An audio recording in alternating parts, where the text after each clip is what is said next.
আসসালামু আলাইকুম ভিউয়ার্স। আজকে আমি দেখাবো আমি যেভাবে পায়েস রান্না করি সেটাই আপনাদেরকে শেয়ার করব। তো প্রথমে আমি চিনি গুঁড়া চাল দিলাম। এই আধা পোয়ার মতো হবে। চিনি গুঁড়া চাল দিয়ে আমি এগুলো ভালো করে এখন ধুয়ে নিব। তো আমি ২-৩ বার করে এটা ধুয়ে নিব।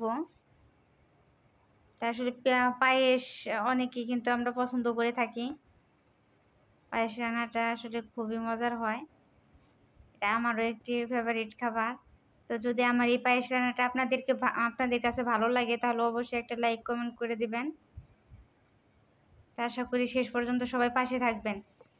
তা আমি যে সামান্য পরিমাণে একটু পানি দিয়ে নিছি যে চাউলটা যাতে সিদ্ধ হয় এই পানিতে।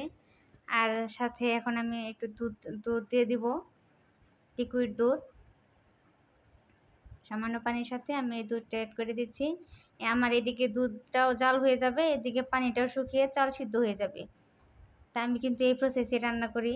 তো অনেকে শুধু দুধ দিয়েই রান্না করেন, আবার অনেক ফ্যামিলিতে আছে দেখা যায় মানে বহুত মধ্যবিত্ত ফ্যামিলি আছে প্রচুর, যারা কিন্তু মানে সাধ্যের মধ্যে যে সবটুকু সুখ সেটা কিন্তু খুঁজে নেয়। তো সেই সাধ্যের মধ্যে যে সুখটা পাওয়া যায় সেইটুকু আমি আজকে দেখাচ্ছি। তো এখন তেল লবণ দিয়ে দিলাম,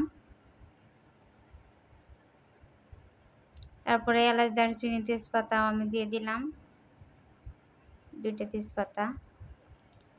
তো এখানে আমি একটু নাড়াচাড়া দিয়ে নিব একটু। এগুলা নেড়ে দিলে পরে আস্তে আস্তে দেখা যায় যে চুলার জাল কিন্তু আমার হাই হিটে এখন অন আছে। যখন দুধের বলকটা উঠবে তখন একটু মিডিয়াম আঁচে দিয়ে দিলে আস্তে আস্তে চাউল ফুটে যাবে।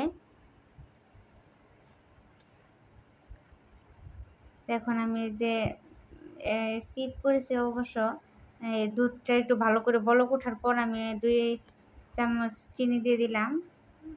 আমি কিন্তু ওই বড় চামচ দিয়ে চিনিটা দিয়ে দিয়েছি। আপনারা চিনিটা আপনাদের ইচ্ছা মতো দিবেন। সেই চিনি দিয়ে শুধু নাড়াচাড়া দেওয়া, একদমই সহজ, পানির মতো সহজ একটি রান্না। ইচ্ছে করলে এই রান্নাটি শুধু দুধ দিয়েও করতে পারবেন, তাতে টেস্ট আরও বেড়ে যাবে। তো এই যে আমার রান্নাটা প্রায় শেষ। এই যে এখন চাউল ফুটে গেছে,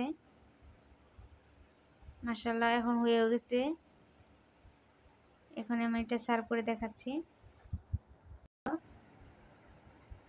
এই যে এখন এটা এরকম দেখাচ্ছে। তো এটা কিন্তু ঠান্ডা হলে পরে কিন্তু আরও একটু জমে যাবে। এখন হালকা একটু পাতলা পাতলা দেখাচ্ছে, কিন্তু আর একটু জমে যাবে, তখন কিন্তু নাস্তাটা একদম পারফেক্ট হয়ে যাবে। তো আপনারা একবার হলেও ট্রাই করে দেখবেন, ইনশাল্লাহ আশা করি ভালো লাগবে।